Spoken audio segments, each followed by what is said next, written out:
Hi friends, ever you all. ఈరోజు మీకు spicy pongal ఎలా చేయాలో చూపిస్తాను.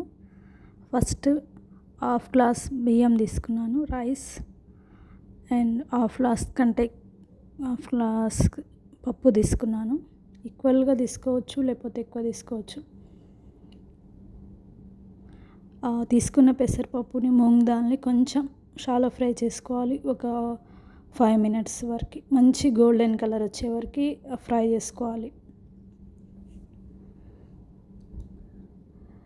తర్వాత దాన్ని బియ్యము పప్పు కలిపి బాగా కొంచెం ప్రాపర్గా క్లీన్ చేసుకొని ఒక 1 hour వరకు నానబెట్టుకోవాలన్నమాట. అప్పుడే మంచి టేస్ట్ వస్తుంది.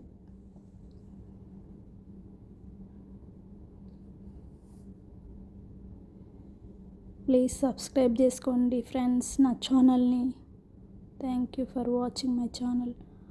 బియ్యం పప్పు కడిగి ఒక 1 hour నానబెడితే ఏంటంటే మంచి టేస్ట్ వస్తుంది. పప్పు ఏదైనా కొంచెం నాననివ్వాలి, తక్కువ టైం ఇస్తే టేస్ట్ అంత రాదు.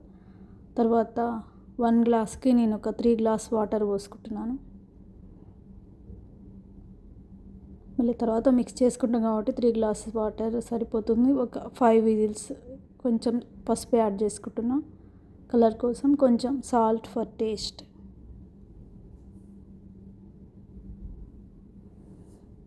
త్రీ టు ఫోర్ whistles లేకపోతే 5 whistles పెట్టుకోవాలి.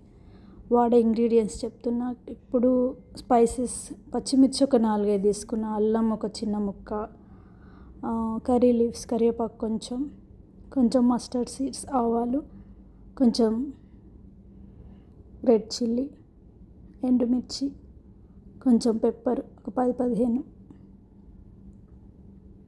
నెక్స్ట్ కొంచెం జీలకర్ర, నెక్స్ట్ కాజు జీడిపప్పు తీసుకుంటున్నా, నెక్స్ట్ 2 tablespoons గీ తీసుకుంటున్నా ఆయిల్తో పాటు.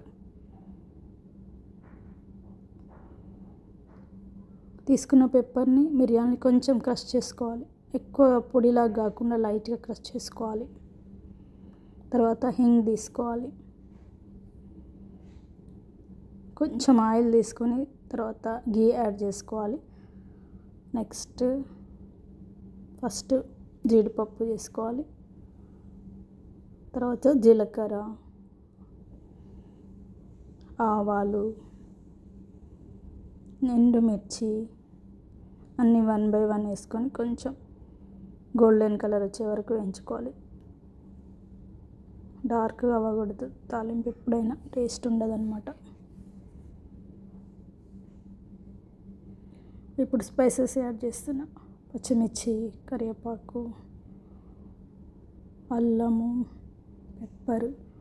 4 whistles తర్వాత కుక్కర్ ఆఫ్ చేసుకొని దాన్ని కొంచెం మెత్తగా మిక్స్ చేసుకోవాలి. ఇప్పుడు కావాలంటే కొంచెం వాటర్ని వేడి చేసి కొంచెం వాటర్ని యాడ్ చేసుకోవచ్చు అనమాట. ఇలా కొంచెం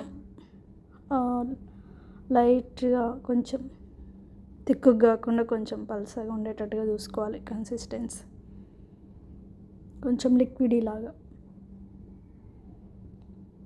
ఇప్పుడు తాలింపు చేసుకున్న కడాయిలో ఈ రైస్ని ట్రాన్స్ఫర్ చేసుకోవాలి.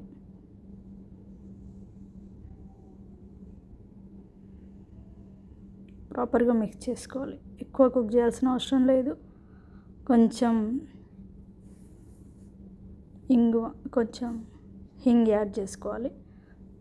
ఒకసారి సాల్ట్ టేస్ట్ చూసుకొని సాల్ట్ యాడ్ చేసుకోవాలి.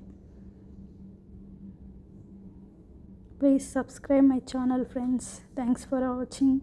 కొంచెం సాల్ట్ తగ్గింది, నేను మళ్ళీ యాడ్ చేసుకుంటున్నాను, లేకుంటే ప్రాపర్ టేస్ట్ రాదు. Thank you for watching. Ready to eat.